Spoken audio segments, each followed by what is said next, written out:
है Indu broadcasting private limited और आप देख रहे हैं इंडियन न्यूज, हर पल, हर क्षण, हर सच। सरगुजा जिले में कड़ाके की ठंड का असर अब देखने को मिल रहा है। लोग ठंड से बचने के लिए तरह तरह के उपाय अपना रहे हैं। ठंड से सामान्य जनजीवन अस्त व्यस्त हो गया है। ठंड का प्रकोप ऐसा है कि सुबह 8 बजे से शहर घने कोहरे की चादर ओढ़े दिखाई देता है। पिछले 24 घंटों में 1 डिग्री न्यूनतम तापमान दर्ज किया गया है। मौसम वैज्ञानिकों की माने तो आने वाले 2 दिनों में उत्तरी हवाओं का असर रहेगा व जिले में अधिक ठंड बढ़ने की संभावना है।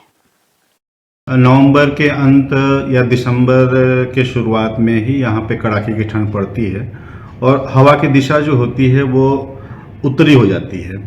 उत्तर से बर्फीली हवाएं, शुष्क हवाएं आती हैं, हिमालय की तरफ से आती हैं। तो इस समय मध्य भारत में तापमान गिरना शुरू हो जाता है। अभी लगातार उत्तरी हवाएं चल रही हैं और हिमालय की तरफ से शुष्क हवाएं भी आ रही हैं। तो अंबिकापुर का तापमान और अंबिकापुर के साथ साथ सरगुजा संभाग के पूरे अंचल का तापमान लगातार गिरा है।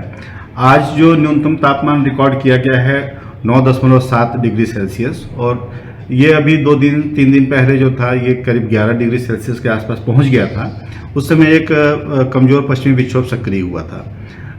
उसके बाद से धीरे धीरे तापमान अभी गिरना शुरू हुआ है और संभावना ये है कि आने वाले अभी 1-2 दिन में तापमान में थोड़ी गिरावट अभी और होगी। साथ ही अगर बाहरी इलाके की बात करें तो बाहरी इलाकों में तापमान 7 से 8 डिग्री सेल्सियस के आसपास होना चाहिए।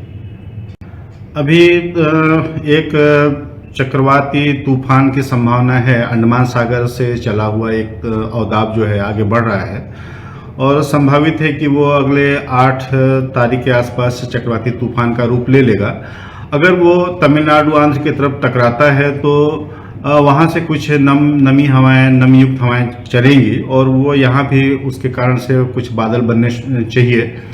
अगर बादलों की आवाजाही रहती है तो तापमान में थोड़ी गिरावट होगी, लेकिन उसके बाद अगर कोई ताकतवर पश्चिमी विक्षोभ सक्रिय हो जाता है तो अनुमान यह है कि 10-12 तारीख के आसपास में एक बार पश्चिमी विक्षोभ का प्रभाव दिखेगा और उन बादल के छटने के बाद भी जो सरगुजिया ठंड का तेवर है वो देखने को मिलेगा। तापमान 5-6 डिग्री सेल्सियस के आसपास तक यहाँ चला जाता है। कई बार तापमान 4 डिग्री या 4 डिग्री के नीचे भी गया है अंबिकापुर नगर का तापमान। तो अनुमान लगा सकते हैं कि दिसंबर के महीने में कड़ाके की ठंड जो यहाँ रहती है वो देखने को इस बार भी